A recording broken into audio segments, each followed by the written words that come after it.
UP के greater Noida waste से एक बड़ी खबर सामने आ रही है। आपको बता दें, एटीएस होमक्राफ्ट नोबेलिटी सोसाइटी में बड़ा हंगामा देखने को मिला है। आपको वहां के जो रेडिजेंट्स है वो सड़कों पर उतर आए हैं और बिल्डर और एओ के खिलाफ आवाज बुलंद कर रहे हैं। क्यों कर रहे हैं, क्या है पूरा मामला, ज्यादा जानकारी के लिए मेरे साथ हैं editor in chief Neeraj Sharma. Neeraj Sharma, क्या है ये पूरा मामला? देखिए, ये सोसाइटी से जुड़ा हुआ मुद्दा है और ये भले ही खबर जो है ग्रेटर नोएडा वेस्ट की हो साक्षी, लेकिन मैं आपको बता दूं कि दिल्ली एनसीआर में इस तरह के हालात दिखाई पड़ते हैं। नोएडा हो, ग्रेटर नोएडा वेस्ट हो, गाज़ियाबाद हो, ग्रेटर नोएडा हो या कोई भी हिस्सा जो है दिल्ली एनसीआर का, आए दिन इस तरह की खबरें सामने आती हैं। होता क्या है कि सोसाइटी में एओए अपार्टमेंट ओनर एसोसिएशंस बनाने को लेकर के बिल्डर कई बार चाल चलता है और कई बार अपने मनपसंद लोगों को ही पहली एओए की जिम्मेदारी दे दी जाती है, चोरी चुपके बना दी जाती है।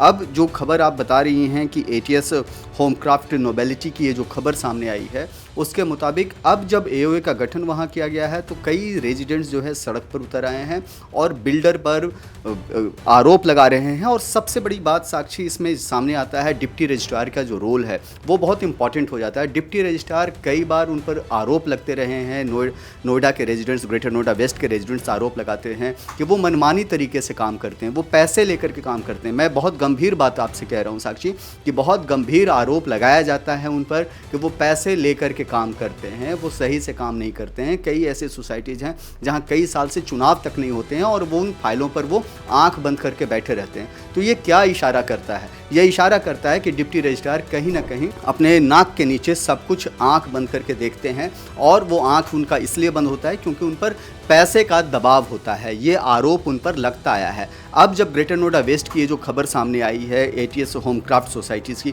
तो यहाँ भी कुछ इसी तरह की खबर है। यहाँ भी जो लोग हैं वो सड़कों पर उतरे हैं, बिल्डर के विरोध में नारेबाजी की है। और ये नारेबाजी तब की जा रही है साक्षी, जब मैं आपको बताऊँ कि जब दिल्ली एनसीआर का जो तापमान है वो करीब करीब 44-45 डिग्री से ऊपर है और इस भीषण गर्मी में भी वो सड़क पर उतरने के लिए मजबूर हैं, अपने घर से बाहर निकलने के लिए मजबूर हैं।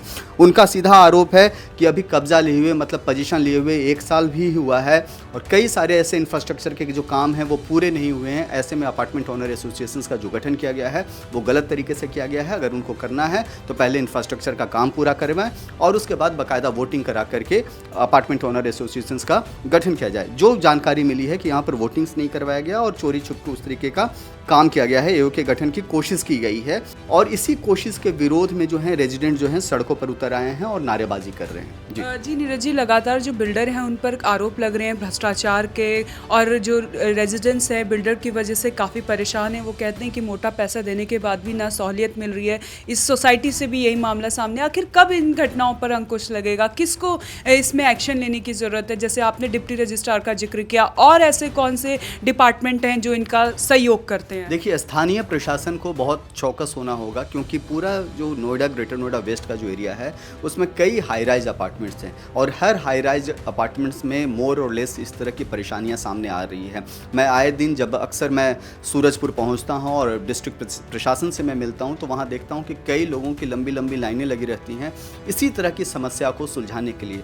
अभी आपने देखा ही होगा कि डिस्ट्रिक्ट मजिस्ट्रेट जो मनीष कुमार वर्मा हैं उन्होंने एक आदेश दिया डिप्टी रजिस्ट्रार को और कहा कि हर सोसाइटी में हर साल चुनाव होने चाहिए, क्योंकि जैसा हमने जिक्र किया साक्षी कि कई बार फाइलों को दबा करके डिप्टी रजिस्ट्रार बैठे रहते हैं, उन पर गंभीर आरोप लगते रहे हैं।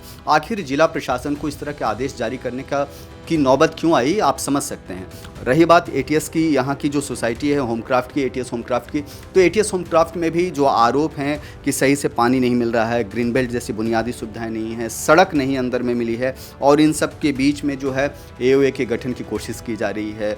बिल्डर पर आरोप है कि अपने मनपसंद कुछ रेजिडेंट्स को मिला करके वो अपार्टमेंट ओनर एसोसिएशन का गठन करना चाहती है और इसी के खिलाफ में लोग सड़क पर उतरे हैं।